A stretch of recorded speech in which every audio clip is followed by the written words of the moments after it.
Okay, so I'd like to move to our next speaker. I'd like to introduce Dr. David Calloway.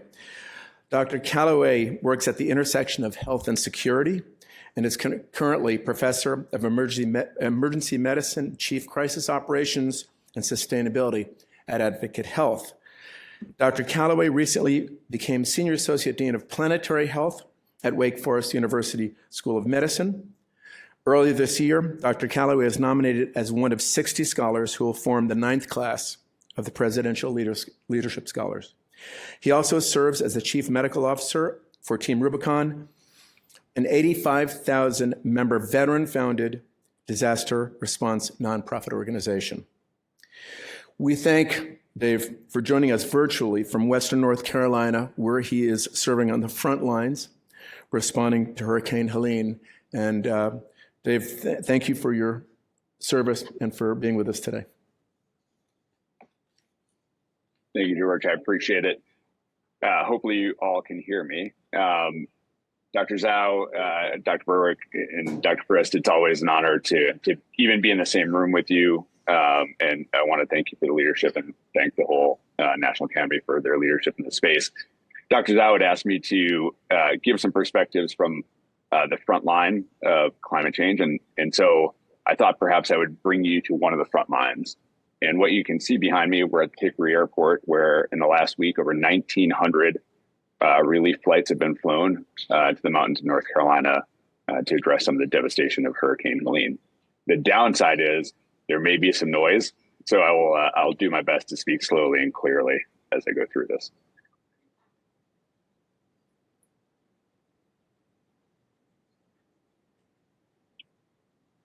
Climate proof. This is a phrase that was used to describe Asheville, North Carolina. Climate proof. It drove migration to Asheville with a significant population increase over the last 5 years, as well as a doubling of their tourism to $3 billion a year in the last 2 years. The truth is that there is no place that is climate proof, and there is no one front line in our fight against climate change. These are in all of our communities. And I want to just take you inside this before I talk about our lessons learned. So as many of us were at Climate Week in New York, Helene came ashore, and over the course of 72 hours, dropped an estimated 40 trillion gallons of water east of the Mississippi. 40 trillion gallons. In North Carolina and South Carolina and Georgia alone, that was 20 trillion gallons of water. What this looked like in our state is 31 inches of rain in the mountains in 72 hours, 19 feet of river rise at the Swananoa River in 20 hours, and 230 confirmed deaths as of yesterday. And I'll just tell you that recovery operations continue and this number will increase. In Tennessee, Senator Frist State, entire hospitals are flooded. In Western North Carolina at Mission Hospital, the trauma center and the main receiving facility, patient volumes doubled to 600 patients a day in the emergency department. They operated without power for about an hour before the generators kicked in, but are still operating without reliable municipal water. They operated without cell service, and you can imagine the complexity of trying to manage a response in these situations. But we know that this extreme weather, these distinct crises, aren't the only crises we face. If you go to our cities across the country, Atlanta, Los Angeles, our different Milwaukee, Chicago, Charlotte, we know that air pollution is driving premature birth, low birth weight infants, increased respiratory and cardiac disease, and it has a disproportionate impact on communities of color. So this is not just climate change that we're talking about. It's environmental degradation. It's loss of biodiversity. And the impact is dramatic. So what are we to do about this? This is who we are. We're Advocate Health. We're one of the 3rd or 4th largest nonprofit health systems in the country. We have 40,000 nurses, 20,000 doctors, 6 million individual patients that we see a year, 67 hospitals, and 1,000 points of care. We've already laid out the impact that we have on creating the problem. Dr. Berwick did a great job of that. But we also have a responsibility to act. And so how have we done this? One is we committed to net zero healthcare, and that's great, but the number is huge. 3.6 million metric tons of carbon a year that we need to get rid of. And how can we do this? I think, again, the audience, Gary is correct that the movement has been there for a while. The question is, how do we accelerate that? And I'd like to talk about 4 lessons that we have learned from crisis that we think will help frame how we approach this and perhaps can help inform the conversation today a bit. So 1, never let a good crisis go to waste. And for us, our climate journey started with COVID. During COVID, we learned that we needed to be more nimble, we needed new partnerships, and we needed to look at these partnerships in a different way. We had always partnered with other health systems or suppliers, but mostly this was as a consumer. And so during COVID, we partnered with organizations like NASCAR and the Charlotte Panthers and Bank of America Stadium to stand up mass vaccination sites that did 15,000 vaccinations a day. Previously, our partnership was a mobile clinic in their stadium that provided care to drunk spectators or to people who had gotten hurt. This wasn't a real partnership. It wasn't a partnership for change. But we recognized that expanding our idea of partnership beyond healthcare and healthcare adjacent industries was critical in COVID. And we filed that away because we knew it would be critical in whatever we took on next. We also realized that we could have vision. So while our teams were down and in solving the problems of COVID, we also recognized that this was unleashing innovation at a speed and scale that we had not seen before. And so as we look to the future, we recognized that our view of Charlotte today was going to be different than our vision tomorrow. And this is our innovation district that we're building in Charlotte. And the key jewel in the crown of our 30-acre innovation district is our zero carbon medical school. And why did we do this?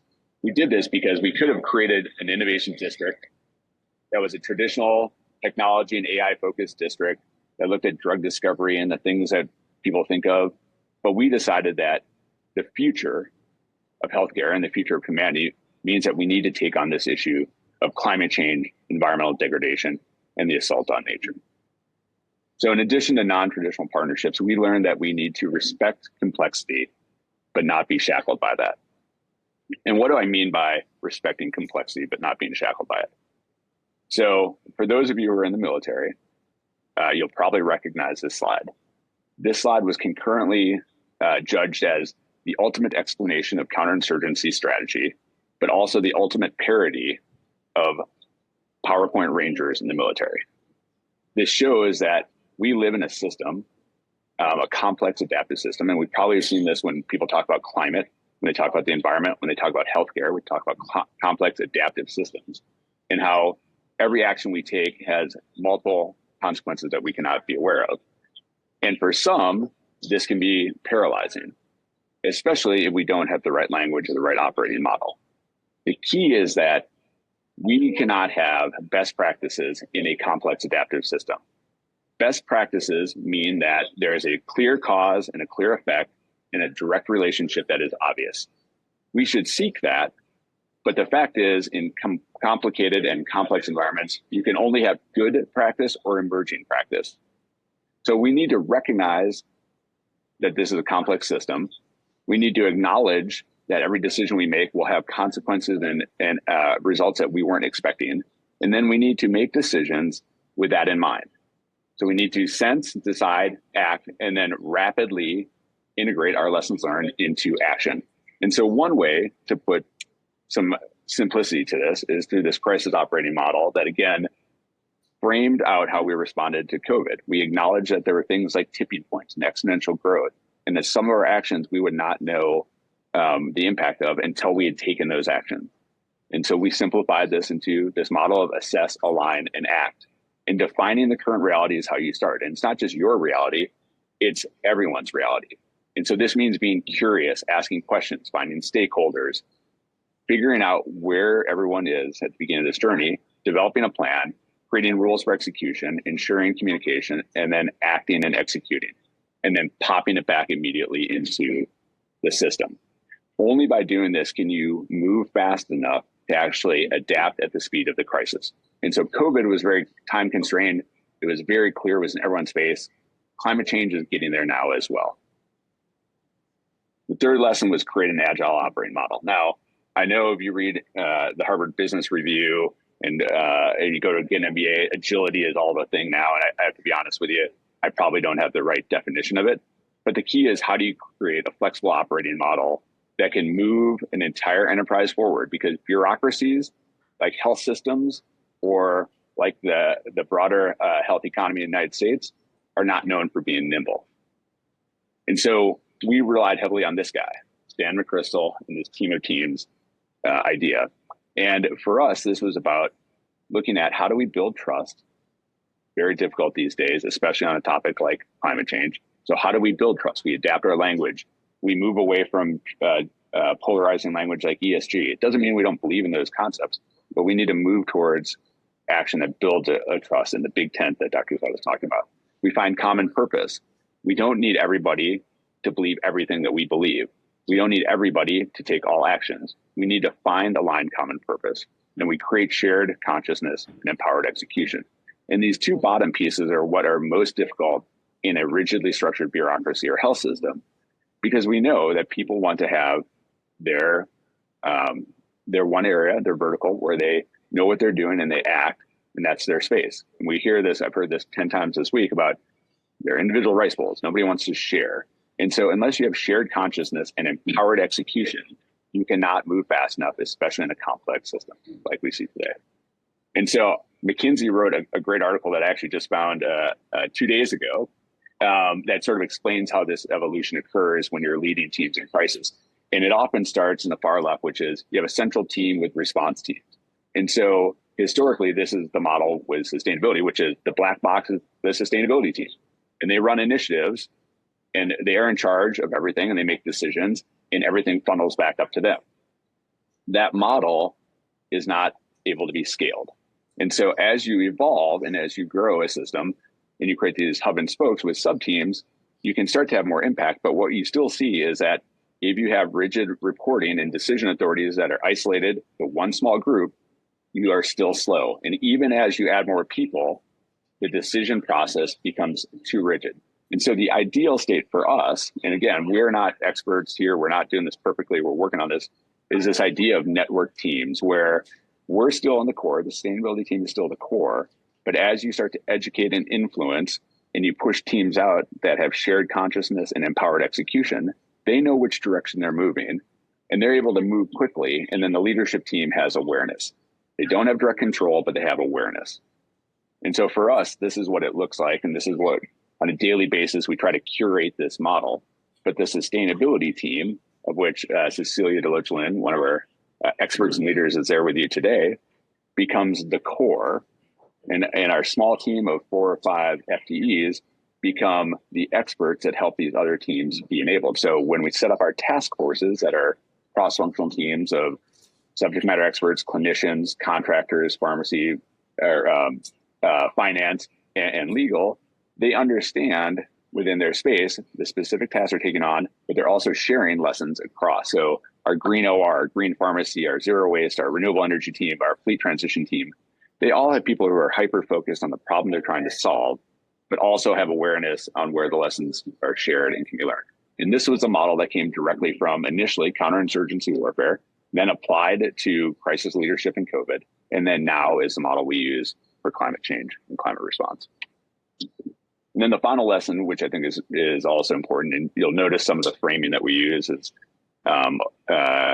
comes from, again, the crisis response and conflict zones, but shaping the environment. And so we're seeing this here today. If anybody is following the news about Helene, you probably hear a couple messages. Number one is the government has put billions of dollars on the ground and thousands of people. The other is that there's nobody on the ground and the government is intentionally blocking aid. So communications becomes a major challenge. And we saw this start in COVID and it's becoming increasingly important. So the way that we frame this is communication is not just writing an email or writing a newsletter or sending out passive education. What is the purpose of communication? It is to shape behavior. And so don't tell anybody else because then it becomes less unconventional. But the model that we have used over the last 2.5 years to move from almost no priority to a major strategic pillar basically are the 7 phases of unconventional warfare. And I'm not going to go through all of them because the first 2 are the key. And the first part of this is how do you prepare the environment for change? And then how do you mobilize initial contact? And so this is about identifying key stakeholders. And I know we've talked about this a lot, but I want to talk about a pivot that we have and who are the power players. Because I've been in conferences for a year and a half now as I've learned about this, and everyone's like, it's the COO and the CFO, and you gotta learn. You got to be able to speak their language. And that's true. But who are the power players in your system? And then how do you conduct information operations? How do you understand what is valuable to them, where you can mobilize them, and where they fit into your broader strategy? I don't need an orthopedic surgeon to care about everything. I need her to care about a specific thing in the OR that impacts our larger goal. And so who are the power players? For us, it's cardiology, it's neurosurgery, it's orthopedic surgery, and it's oncology. Why? Because they generate revenue. My COO may care about this or may not, but I guarantee you, if the top 4 service lines in our enterprise that account for hundreds of millions of dollars of expenditure and revenue, if they care about one thing, or if they talk about this, even as 1% of what they talk about, then it becomes something that's on the radar. And we've started to map out really how we get the power players to start to change the enterprise. And then also, you have to be a polyglot. And I will, again, people know me, have heard me talk about this. I knew nothing about business. I knew nothing about the metrics of sustainability 2.5 years ago. And thanks to people, again, like Cecilia DeLoach-Lynn and many of the people in the room, I learned about scope 1, scope 2, scope 3. I learned about how do we break this down. I could speak that language. But then we also learned about CapEx and OpEx and how to speak that language. And so you need to find the language that is important to the people you're trying to influence. And you need to do this in a way that allows them to take a win. And so sometimes this is, cultivating a relationship for months or weeks beforehand before you bring them out into the public. Sometimes it's doing it in public settings. And always it includes attributing the win to the person that you're trying to help bring along this pathway. So attributing the investment that we just did of $40 million into making our buildings more efficient and transition to renewable energy, attributing that win to the CFO team, into the building team, the energy team, highlighting that and pushing that out, not trying to control it or say it's a sustainability win, say this is an investment win, this is a building win. So speaking the language and giving the win to the team is really, really important. And so, look, I don't know if we can stop climate change, to be honest. I do know that we can take actions that will significantly decrease environmental pollution. I know that we can improve air quality. I know that we can improve water quality. I know that we can address the climate impact on health and equity. Those things I know for sure. I know that we're not going to, at the end of the day, destroy the planet. The planet's going to still be here. We are facing a situation where we may destroy humanity as we know it. We may destroy all the plants and biodiversity as we know it, but the planet will still be there. So this is really about enlightened self-interest. It's about health systems leading. It's about recognizing that we can partner in unique ways outside of those that are in the room, expand it to organizations that we partnered with, like Bank of America and Wells Fargo and Train Technology, these organizations that people don't think of when they think of health. Find the people that have aligned goals and priorities and bring them in this big tent that was mentioned earlier. So I appreciate everyone's time. I'm sorry that I couldn't be there in person, and look forward to the conversation throughout the day. And again, thank you for the opportunity to talk to you all.